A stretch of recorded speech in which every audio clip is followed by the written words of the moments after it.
I'm going to put you off right there, investigative journalist Webster Tarpley. Thank you.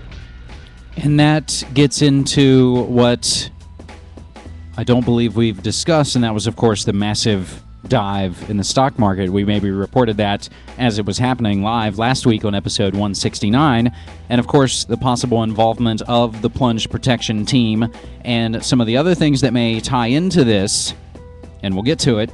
Goldman Sachs probed over financial transactions with Greece. That's from the Daily Mail. Protesters attempt to storm the Irish Parliament, trying to get the banksters. That's from the Telegraph. Banksters throwing trillions of bucks down a black hole repeatedly. White House doesn't rule out sabotage in market fluctuation. That's from thehill.com. Possibly tying in some type of I-9/11 event in the cyber space war. Or was it Bilderberg manipulating stock market crash, according to some of the documents that come out of those meetings from the fine work of Daniel Estulin and Jim Tucker? FDIC shuts banks in Florida, Minnesota, Arizona, and California. The Economics Collapse blog asking if gold has become the new reserve currency. Civil and criminal probes launched against J.P. Morgan for silver market manipulation. That's from ZeroHedge.com, and more from the New York Post. Feds probing J.P. Morgan Chase's silver market trades. As we've noted, J.P. Morgan, in my recent interview with Reverend Billy, funding mountaintop removal in West Virginia, connected to the mining disaster last month. Washington's blog noting that the Challenger investigation got $175 million. The Columbia explosion got $152 million. The Monica Lewinsky affair got $30 million. 9/11 got $15 million investigation. And the econocrash, the new financial world order, $8 million.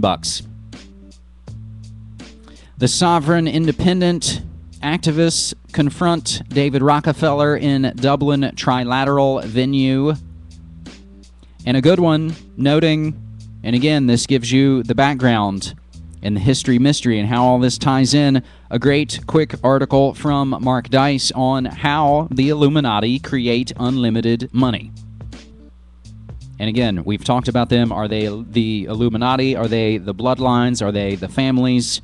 The multi-generational serial killers, the secret societies? Yes, they're all those things. We're going to wrap up this econocrash posting with an interesting thing that again ties in last week's stock market crash. Again, connected to the contagion around the world. Again, with central banks and fiat fake currency running amok, the Ponzi schemes collapsing all around the world, leaving us holding the empty bag. NBC's Brian Williams went on David Letterman to note that the world has no money and the emperor has no clothes. Now, Greece, this is the other reason that the world is coming to an end. What happened in Greece? They have no money. They're bankrupt. I used to eat at a Greek diner here in the city. I mean, will that be open? Will that still be open? They,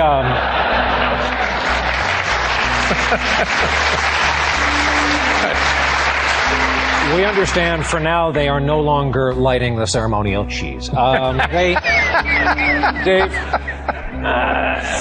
here's what happened this afternoon, and this is not hyperbolic, but I felt a sickness in the pit of my stomach, kind of 9/11 sickness in the pit of my stomach.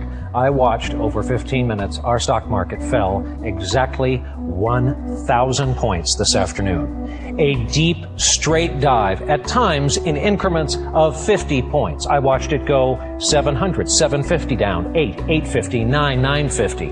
A free fall. Nothing to stop it, but it did. Procter & Gamble lost half of its value from this morning in 4 minutes this afternoon. Oh my. Our stock market went into a deep decline, a bottomless dive. There's some speculation as we sit here that it was computer triggers, that it was a glitch. But I'm telling you, on every television set at the NYSE this afternoon was the live picture of police beating demonstrators in Greece.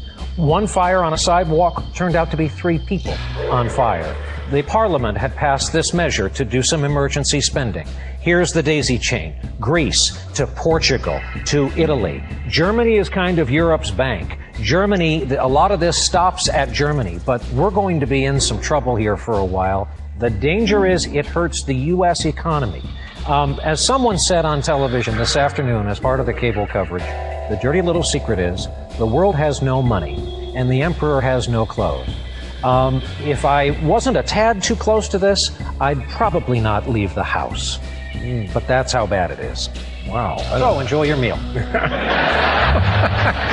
Oh my God. So, well, as we're sitting here right now, what is the status of the stock market? How did it close? This was a stark raving emergency this afternoon, and it didn't trigger any of the circuit breakers because it was too late in the day. This happened at 3. The market closes at 4.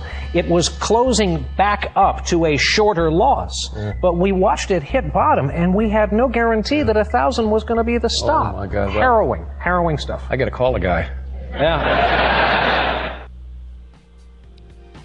So we were broadcasting live last week with episode 169 while this possible computer glitch, catastrophic Wall Street destruction was taking place. And I hope that Media Monarchy is painting the picture for you of what is really going on. And yes, it's frightening. But again, the more information we have, the better informed we'll be, the better decisions we can make. We've got a little less than a half hour left on this frightening, jam-packed episode 170 of Media Monarchy, May 14th, 2010. Still so much to go over, still a ton of clips. Let's move a little more briskly now, my friends. And again, as things rapidly speed up, stories that we would spend a whole episode on, now we just quickly brush over, like Gordon, New World Order Brown, announcing his resignation as Prime Minister of Britain on Tuesday, and now Conservative leader David Cameron taking over. As you know, the general election left no party able to command a majority in the House of Commons. I said I would do all that I could to ensure a strong, stable and principled government was formed, able to tackle Britain's economic and political challenges effectively. My constitutional duty is to make sure that a government can be formed following last Thursday's general election. I've informed the Queen's private secretary that it's my intention to tender my resignation to the Queen. In the event that the Queen accepts, I shall advise her to invite the Leader of the Opposition to seek to form a government.